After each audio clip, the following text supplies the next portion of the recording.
Alors, ok, c'est bon. Chers parents, aujourd'hui encore, nous sommes là pour la suite de nos activités. Vous venez de voir Monsieur Panla. Et ça est Sinam, ce n'est pas Sinam. Et ça est Sinam, qui a déjà complété sa leçon de sa révision en mathématiques au CP1. Maintenant, nous venons ici, notre directeur, le doyen, et il va enchaîner avec le français. C'est le français? Français aussi. Français et mathématiques au CE1. Donc, suivez bien, chers parents. Et à la fin, il va proposer des exercices, des devoirs que vous allez nous aider à faire. Merci beaucoup. Bonne suite. Nous remercions la formatrice. Nous allons continuer notre révision. Comme toujours, nous l'avons dit, nous allons rappeler en lecture certains sons qui causent des difficultés à nos élèves. Donc nous allons réviser les sons que voici. En bleu, ou, ensemble, aïe,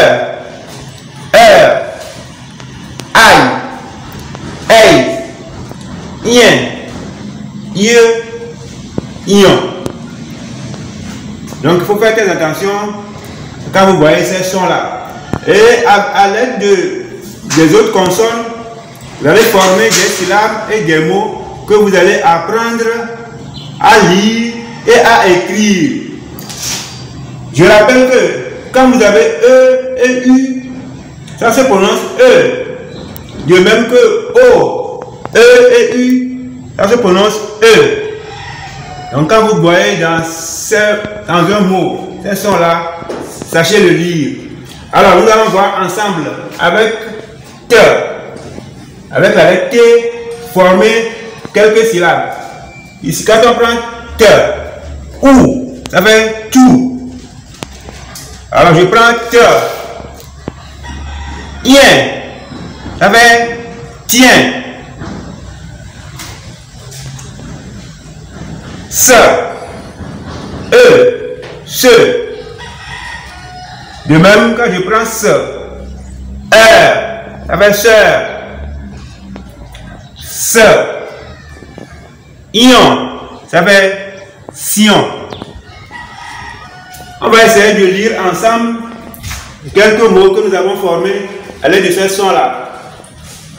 Peu, feu, lisez-moi, répétez avec moi, ensemble avec moi.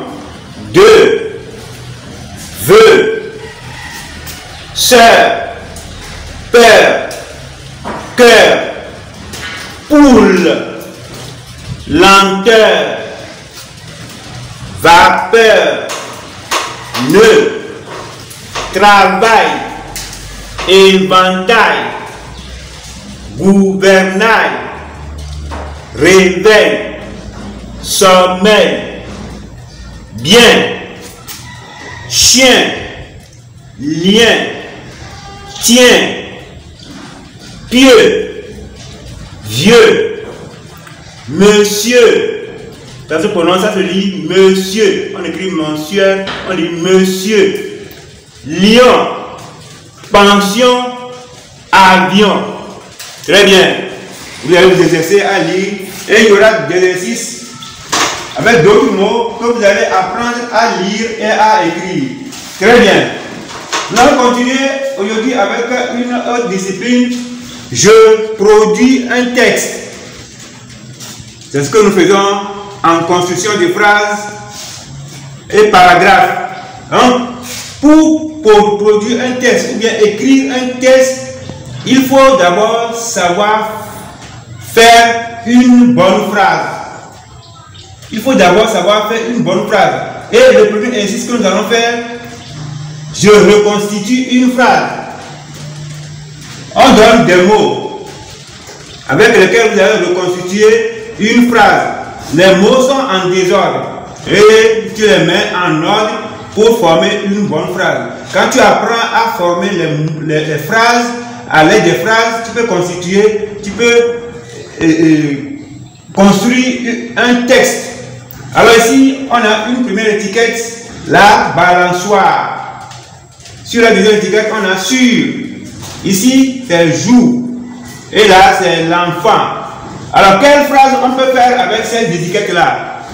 On essaie, je vais voir. Très bien. Voilà, c'est bien. Voilà. Beaucoup ont trouvé. Alors, si on met ces étiquettes-là, ces mots-là en ordre, on trouvera une phrase comme celle qui est ici. L'enfant joue sur la balançoire. Voilà une phrase correcte. Et quand on a plusieurs phrases comme ça, on peut constituer un paragraphe et faire un texte. Bien. Le deuxième exercice, c'est je reconstitue un texte. Comme pour les mots, ici on a des phrases. On a des phrases, plusieurs phrases que nous allons, qui sont en désordre, que nous allons mettre en ordre pour former un texte. Et ce texte-là nous raconte quelque chose. Donc, pour que le texte soit cohérent, il faut que les phrases aient leur place. Les phrases se suivent l'une après l'autre dans le temps, c'est-à-dire une action qui vient après l'autre. Ça va? Donc, quand on veut raconter un événement, il faut que l'événement ait une suite, une succession logique, chronologique. Alors, on va voir ce que nous raconte notre texte. On prend la première phrase. Il prend son sac et part pour l'école. Est-ce que ce texte-là peut commencer comme ça? On va voir la deuxième phrase. La cloche sonne, les élèves entrent en classe. Très bien. La troisième phrase. Il rencontre ses camarades en chemin. Et la dernière phrase. K.O. se lave et prend son petit déjeuner. Alors, ce texte-là nous raconte comment ce que fait K.O. le matin avant d'arriver à l'école. Ou bien le matin de la maison jusqu'à l'école, on va les mettre en ordre. Alors, si on regarde bien la première scène, ou bien ce qui doit commencer, c'est quelle phrase? Oui, regardez bien, dans l'ordre chronologique. Qu'est-ce qui doit venir avant? Oui? Non? Très bien, c'est la phrase D. Alors, K.O. se lave et prend son petit déjeuner. Alors, quand on voit le texte, on parle de... Le texte dit que K.O. va à l'école.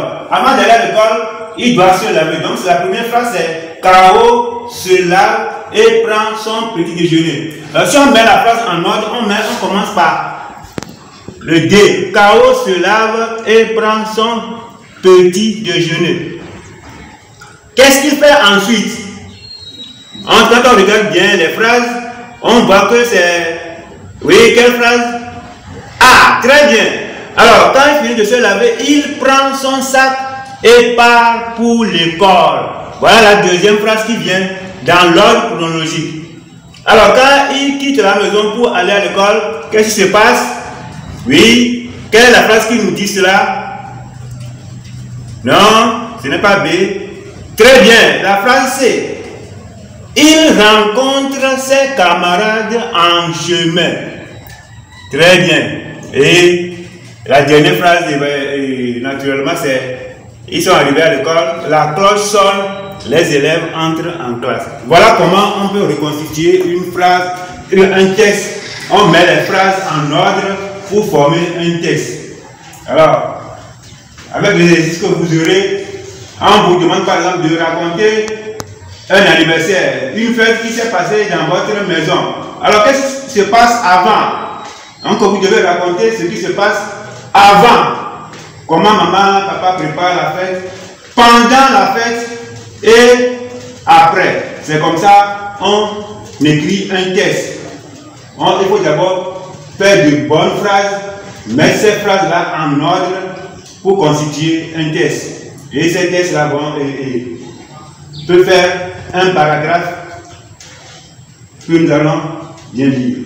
Merci beaucoup. Ça va? Très bien. Bien, nous allons continuer, chers amis, notre révision En grammaire, je manipule les phrases. 1. Aujourd'hui, nous allons revoir le groupe nominal complément d'objet direct, qu'on appelle le GNCOD. Nous avons appris que dans une phrase, pour reconnaître le GNCOD, ou bien le groupe nominal complément d'objet direct, on pose obligatoirement une question. Et cette question-là, c'est qui ou bien quoi après le verbe. Ça va? Alors, on prend un exemple.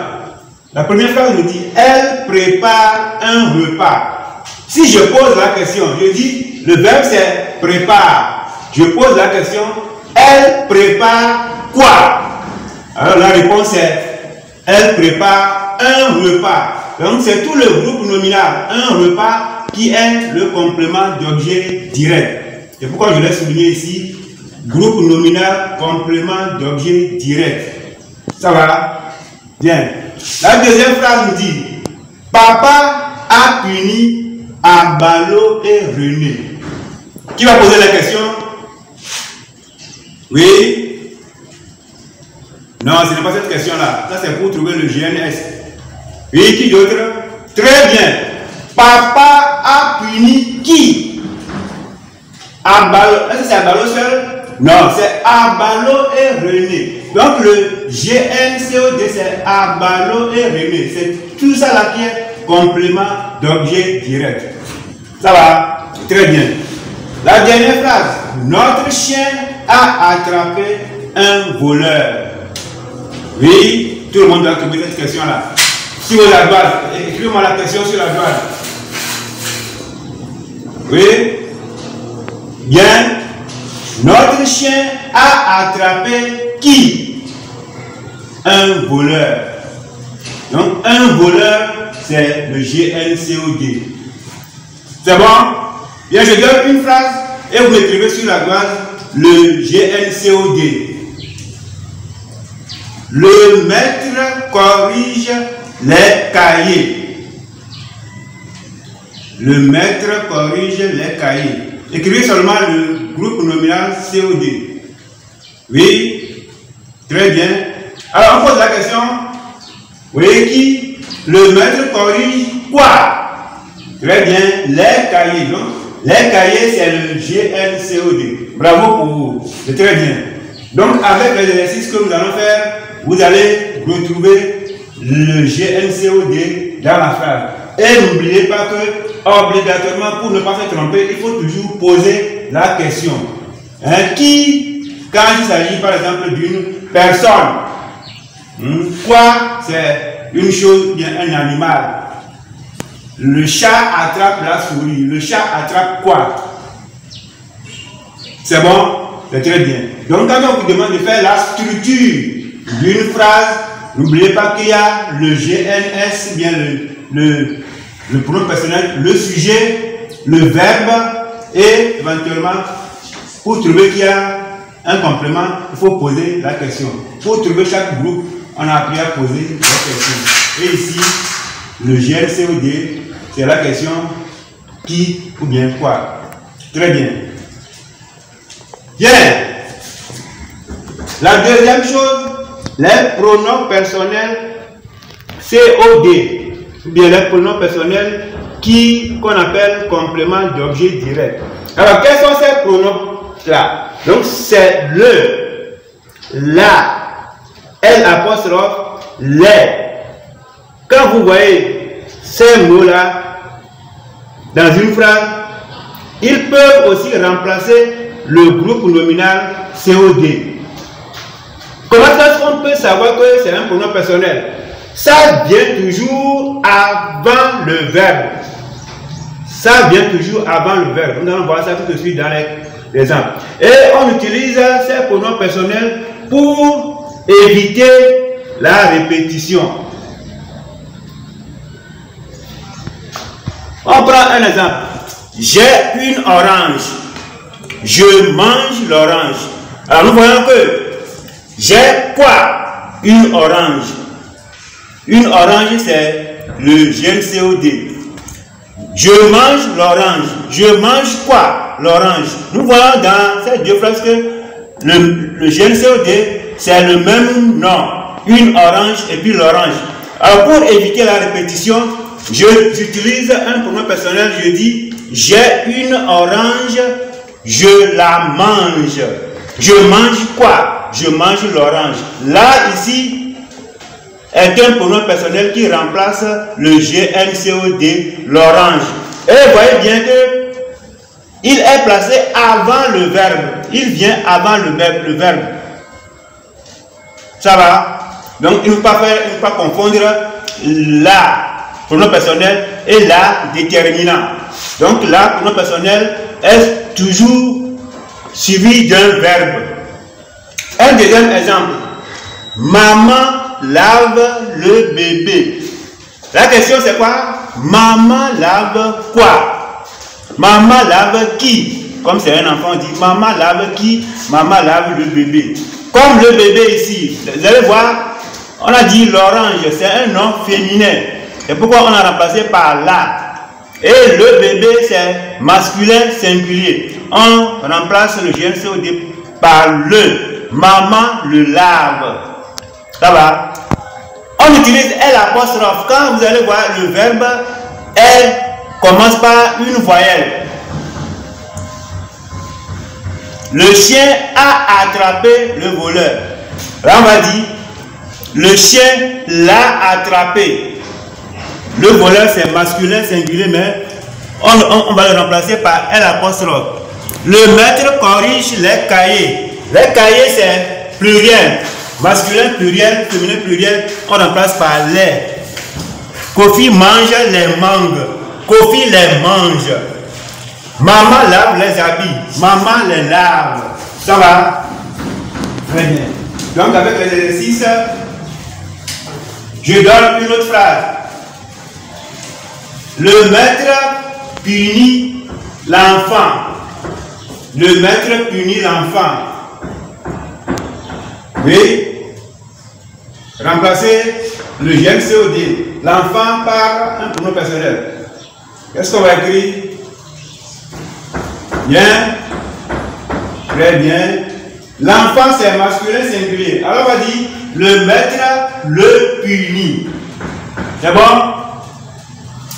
Récitation qu'on dit souvent, l'orange, j'ai une orange et je la mange. Vous voyez, c'est le pronom personnel qui remplace le GNCOD. C'est bon? Merci.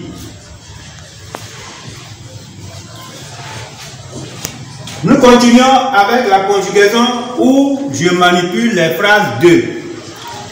Nous allons aujourd'hui rappeler comment on conjugue les verbes du premier groupe au présent, de l'indicatif évidemment. Donc les verbes du premier groupe, ce sont tous les verbes qui sont terminés par ER. Je donne l'exemple ici. Chanter, par exemple. Jouer, manger. Il y a d'autres encore, oui. Danser, pleurer, travailler. Très bien. Tous ces verbes-là sont des verbes du premier groupe. Mais attention, il y a un seul qui est terminé par ER, qui n'est pas du premier groupe. Nous allons le voir comment on le conjugue. C'est le verbe aller. Ça va? Donc tous les verbes, quand vous voyez, tous les verbes sont terminés par ER, se conjuguent de la même manière au présent. Alors qu'est-ce qu'il faut retenir ici? Ce sont les terminaisons que on a mis en couleur ici. Vous allez voir. Donc, quand on enlève le ER, les terminaisons sont les mêmes. Première personne, je chante. E à la fin. Tu chantes. Et n'oubliez pas que à la deuxième personne, tu, ça prend toujours S. Tu chantes. Il, elle, ou bien on chante. Eux simplement. Nous chantons. Vous chantez. Il ou elle chante. N'oubliez pas cette terminaison. Et quand vous n'écrivez pas comme ça, c'est une faute. Tous les verbes du premier groupe se conjuguent au présent de la même manière. Est-ce qu'on a compris? Alors, un exercice pour changer, remplacer le pronom personnel. Nous. Je dis Kofi.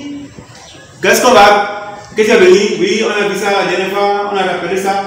Très bien, Kofi et moi. Quand vous avez Kofi et moi, enfin nous. Donc n'oubliez pas ces substitutions là. Très bien.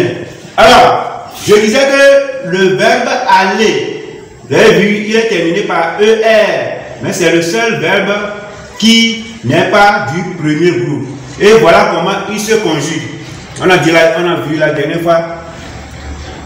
Avec le verbe être, le verbe avoir, ce sont des verbes particuliers. Le verbe aller aussi, il faut savoir le conjuguer en l'apprenant par cœur.